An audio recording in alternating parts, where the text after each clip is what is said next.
All right. Hello, everyone. This is Gabrielle with Best Life Dog Services, and I am here today with the fabulous Michelle Mullins of Honest to Dog.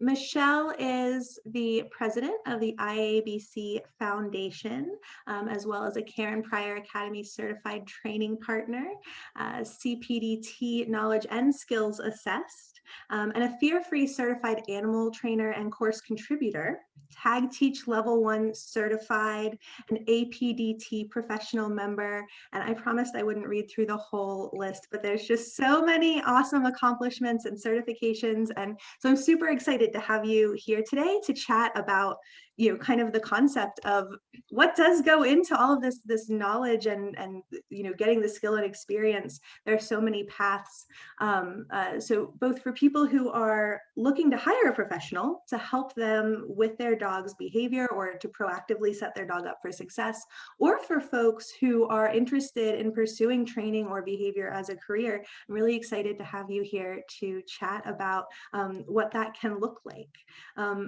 So thank you for being here, Michelle. Oh, thank you for having me. I'm always excited to talk to a colleague about these topics that I think are really important, especially in light of as modern dog training, kind of is formed by the challenges that we face and the services that we want to offer our clientele.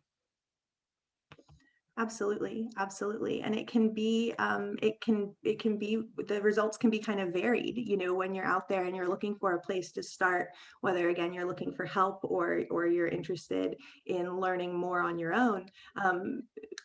It can be tricky to find a starting place and to know to know where to begin. So Absolutely. Unlike so many other professions, there's no one clear path. For professional training, dog training, or even animal training professionals. And so we all tend to come at it, with our own journey. which can be pretty cool sometimes. You get a lot of that collaboration and everyone brings something new to the table. I know that a huge part of my learning is like through the IAABC and through other professional organizations, dedicated to learning more and growing people up. So talk to us a little bit about that, about some places that people could start and what happens at the IAABC. Absolutely. So IAABC has both a membership organization for credentialing and membership benefits for professionals. And then we also have the newly formed IAABC Foundation. And that's our educational outreach. All of our professional courses are there. Our IAABC, the award-winning journal that is peer-reviewed, can be found there. Anybody can sign up for that. So there's lots of resources there for people who are, whether you're just starting out in the industry or you've been there a long time. So there's a variety of courses at different levels, kind of something for everyone. And we really pride ourselves there in having a wide variety of professionals. So not just dog trainers and behavior consultants, but also a lot of veterinarians, veterinary behaviorists, certified applied animal behaviorist, all kind of meeting in one place to share resources and education. So it's a great place to start. But to be honest, there are a lot of great programs out there. Karen Pryor Academy has a wonderful program for dog trainers getting started. We also have different schools like Jean Donaldson and Victoria Stilwell, Pat Miller. They have great programs as well. So I think it often depends on what the individual is looking for in terms of their time, their kind of their schedule, what they can fit into their daily life. And the thing that I think is important about these programs is that the majority of these that I've mentioned all have a really important ethics and humane approach to modern day dog training. And I think that's really important as we're educating people coming up in the field, because like we mentioned, there's no one clear path for that where maybe you go to high school and you get into a college program and everybody has to meet the same standards. Like, for instance, in the medical field, or something like that, we don't have that in place. I think we're definitely moving in that direction. Um, but change is slow and it's hard. So one of the things that I do like that's coming out of some of these organizations is that they're joining together, especially IAABC, Karen Pryor Academy, CPDT, which is a certification for professional dog trainers, and a few other organizations have joined together on a joint standards of practice and ethics statement that they've all agreed to adhere to kind of bring our industry up to that level of having a standard for our professionals. And so there's lots of great places to start. I think reaching out to those and finding the one that really kind of fits with your personal needs is a great way. But don't forget about looking for a program that also has some business component too, because oftentimes, if you're going to be a dog trainer or behavior consultant, you may be working with an organization, but oftentimes we're running our own small businesses as well. Yeah, that's that's such a valid point. And then I certainly know a lot of folks, myself included, who like, I know a lot about dogs. I don't know much about doing my own taxes. So that's such a great piece of that. Yeah. Yeah, Um, thank goodness for accountants. yes, exactly, exactly. Mine loves me, I'm sure. Um, so it's so wonderful. One of the things that I love about our industry is that collaboration and that desire to bring people up, right? So we're reaching out and reaching around and pulling people up and saying, this is the standard, this is our bar. We want to use modern techniques that are based in the ever evolving science of what we know of canine communication, canine behavior, canine cognition, and bringing people up so that the bar keeps getting higher and higher, rather than competition and trying to squeeze each other out. We're stronger when we use what we're all bringing to the table. So I love that, and I think it can be a very welcoming place for someone who's interested in learning more about training and behavior. And I loved what you said too about how there are so many different places to start, and so we have this common high bar, and these things that we can kind of agree we would like to see for the betterment of everyone, and then there are so many paths within that you can take, right? And I think a lot of times folks looking in from the outside, so maybe folks who aren't pet professionals, but are your average pet parent, or perhaps I have a lot of clients who get really geeked out about the behavior too. So they're not looking for a career change, but they are interested in doing more with their dog and understanding their dog better. And so I love how accessible that can be, but especially for people from the outside, so even us within the industry, but for people from the outside, I'm sure a lot of folks are saying, wow, that's a lot of letters. What? So there's no required certifications. We can start anywhere. Obviously, as an informed pet parent, these folks are looking for someone who is using what we know about dogs to our advantage, what we know about behavior change to our advantage. They want to be humane. They want positive relationships with their dogs. What red flags, green flags, what information should folks be looking for when they're seeking out a professional? Yeah, I think that's super challenging. How do you find the people who are doing this modern learning science-based training that's really humane, but also super effective, because that's also very important, right? If the training's not effective, we haven't served our clients well.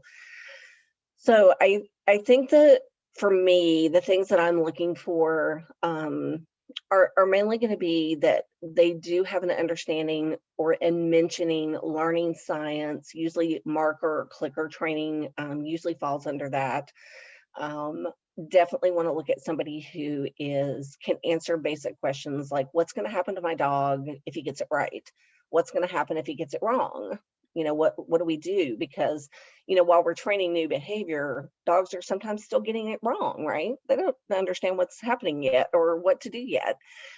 So what's the consequences for that, and how do we manage through that while we're training new behavior? So answers to those kind of questions are important. I definitely think looking for that kind of trainer, looking for some of those certifications, like a certified dog behavior consultant or a Karen Pryor Academy certified training partner, will definitely tell you that that person has made the effort to get that education. It's certainly not a, um, I mean, you never know what people are going to do with the information that they have, right? So while that's not the be all end all, it certainly can lead you in the right direction. And then you can start, ask for references. I think that's really important. Or if you are looking at some of these organizations, most of them have ethics and standards of practices that their trainers have agreed that they will follow. So that can be a great way to kind of figure that out. And then as far as red flags for me, it's usually, if I've happened upon a website or something and the person has no professional affiliations or credentials. So I don't have any way of kind of ascertaining where their education came from or if they even actually have any, because like we've said, our industry is unregulated, so anyone can hang a shingle out and call themselves a dog trainer, even if they just love dogs. It doesn't mean they actually have any education in that field. And then you're also, going to look for things like, are they following, learning science and humane methods? One of the things we often look for is called LEMA. It's least invasive, minimally aversive techniques are being utilized. But again, none of those in and of themselves tell you everything. So I always want to make sure that I'm looking for kind of a mix of those. I'm looking for education and credentials. I'm looking for experience, someone who's had some experience with the type of issue that I might be having.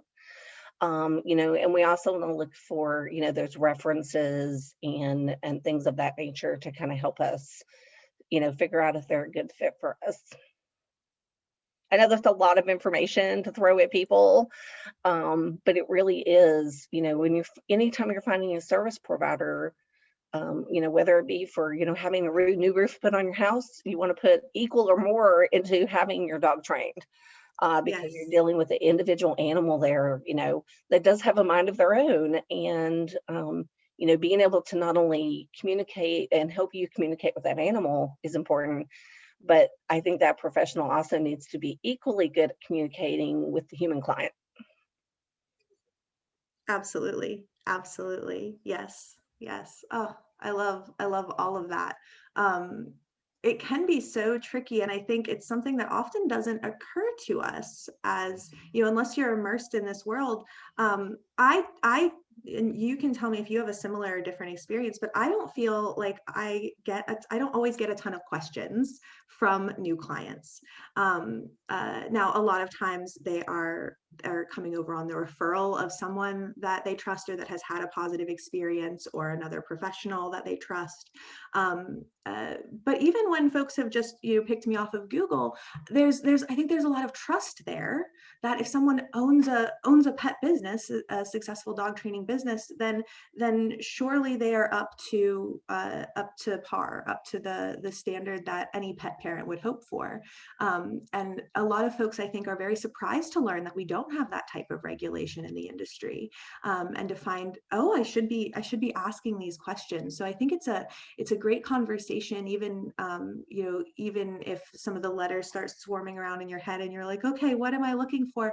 I think you really hit on some really nice, easy concepts to keep in mind. Asking questions like, what happens if my dog gets it wrong? Saying, what experience do you have, and have you had successful outcomes in dealing with this behavior and resolving this behavior? So I love all of that. It can certainly be daunting, I think, for across the board, for professionals and for pet parents. So I think that's a great place to start. I often encourage folks when they are researching, what do these letters mean? What do these certifications mean? To look and see what those standards are. So does it mean that you that you're upholding Lima or the humane hierarchy? Does it mean that you are completing a certain amount of continuing education, to keep that certification? Or does it mean that you paid, $500 and filled out a I can't think of anything specifically that says that, but that is it an online, stamped degree sort of thing that didn't actually require any skill or assessment of knowledge.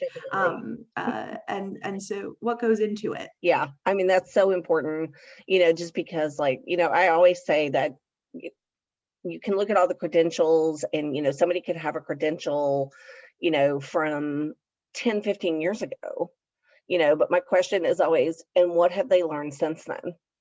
Right? Because if you just, got your certification, 20 years ago and then never did any more education, your education stopped there, and I'm always learning new things from a variety of trainers and behavior professionals. And so I think it's important to have certifications where you have to keep up those continuing education requirements. So I think any certification, you need to look at it. And if it doesn't require continuing education, you probably need to look elsewhere just to make sure someone's doing that. And I hate to say that because, I think most certifications require that, but not all.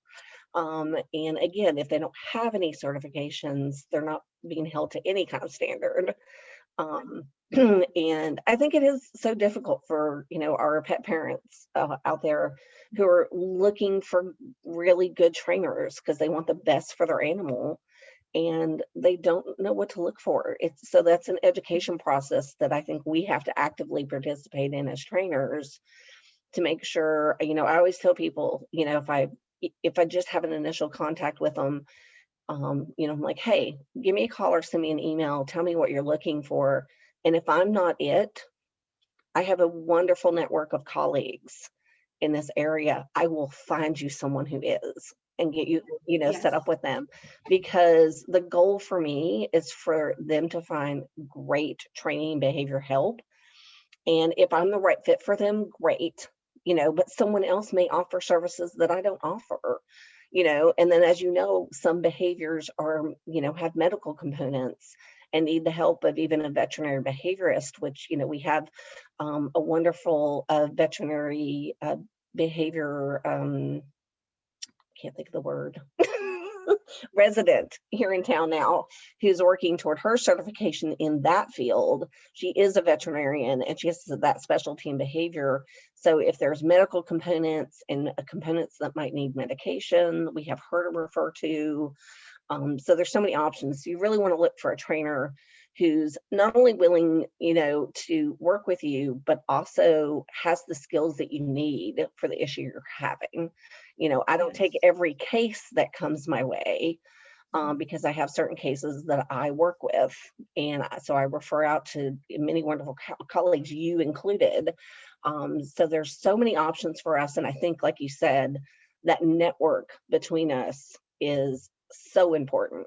I don't feel like the trainers in my network, to me, they're not competition, they're colleagues. Absolutely. Absolutely. We get so much farther that way. I have multiple cases where I'm working with another trainer, someone who specializes in separation anxiety comes to mind. I refer out, but I have plenty of clients who are working with separation anxiety with certified separation anxiety trainer, and then working with me on other skills and working with Dr. Learn over at Animal Behavior Wellness Center to handle the medical component. And we're so much stronger together. And so I think to that point too, it kind of ties in with continuing ed. And do you want a trainer that knows when to reach out for help, that knows when to refer out, that can say, this isn't my wheelhouse, but I can get you into the care of someone who really excels at this. And I think that ability is really important as well. Oh, absolutely. I mean, I totally agree with that. Networking trainers is one of my favorite things to do because I just think we are it's so much better for our industry when well-educated, experienced, qualified trainers are working together to form a community, because then we have those referrals, and we add even more to, pet sitters who are doing really great work, and veterinarians who are doing fear-free handling and all those kind of things. And that way, if my clients are having whatever issue they're having, I can help them find the help they need. I love it. I love it. I know that my professional growth has been, supported, and that's not even the right word, just so heavily influenced by the IAABC specifically, and the amazing professionals in that network and beyond. The IAABC has some really excellent professionals all through it. I think many of the folks that I've learned from are attached in some way, and everyone is always so willing and open to share. It's such a beautiful thing. So I love all of that. And you are absolutely the person. I feel like you know everyone, and so you are. I That think the just means I've queen. been around a really long time. It's a skill. I love it. I love it. The networking is amazing. And so I really appreciate you being here to chat about, what goes into, finding that community and bettering ourselves so that we can best help the folks who are looking for people in that community, people who can help their dog effectively, humanely, and in the most effective way, we're saying again, most effective way possible. Absolutely. Yeah. And we're doing it together, which, Yes. yeah. Yes, I love it. So awesome. Thank you so much. Tell me, what are you up to? Where can people find you? And leave us with a call to action. So now that people are all excited about regulation and high bars in the training industry, what should they do? Oh, wow. So you can find me at honesttodogrva.com. My email is michelle@honesttodogrva.com. And you can also find me if you're looking for stuff about the IAABC Foundation. It's IAABCfoundation.org. And my email there is m.mullins@IAABCfoundation.org, because we needed more letters, right? I always think those emails are so long, but they can find me there. And basically what I'm up to right now is I'm doing, I am still seeing some clients. I'm fairly selective about the clients I see, and the majority of them come through veterinary referrals for me because of the cases that I tend to work. Although I do occasionally take on a puppy client or something that I'm particularly interested in, because I think continuing to train at those levels is really important for everyone, and having those experiences, and partially because I love it. Like, there's nothing better than working with somebody to help them develop their puppy into the, family dog that, fits in wonderfully with their lifestyle. But then primarily one of my focuses right now is helping exactly what we've been talking about, trainers who are getting started in the industry find great education. So the work I do with the IAABC Foundation is really primary to that. We have new courses coming out all the time, in everything from beginning out as a dog trainer up to becoming a behavior consultant, and then a lot of very specific courses on different topics as well. So I do a lot of work with them. That's where a lot of my focus is right now. And then we also have a group of trainers here in the local RVA area. We have a private professional Facebook group, but if you're looking for networking, you can always contact me and I can help you get in contact with them. I have a running list of them and we're adding to it, and we're going to be doing more with that in the months to come, now that I actually have some time to do it. Excellent. Awesome. Awesome. And how about a call to action? What should folks do? Call to action. I think the most important thing that I can ever tell people is dog training is an unregulated industry. So do your research, and really look for someone who is following a joint standard of practice and ethics. that relies on Lima and the humane hierarchy, and you can find that information at the IAABC.org. That information is there, and you can find the other organizations that are also involved in that joint project. And I think that's the joint project that's going to bring our industry kind of into the future and make that change of with there is a true standard. So do your research before you step out into that dog training behavior consulting world for your animal, because they're worth it. Yeah, absolutely. Absolutely. I love that. Awesome. Well, thank you so much, Michelle. I really appreciate your time. Thank you. This was so much fun. I It hope was we'll get super to talk fun. again soon. Yes, definitely. Definitely. All right. Bye, everyone.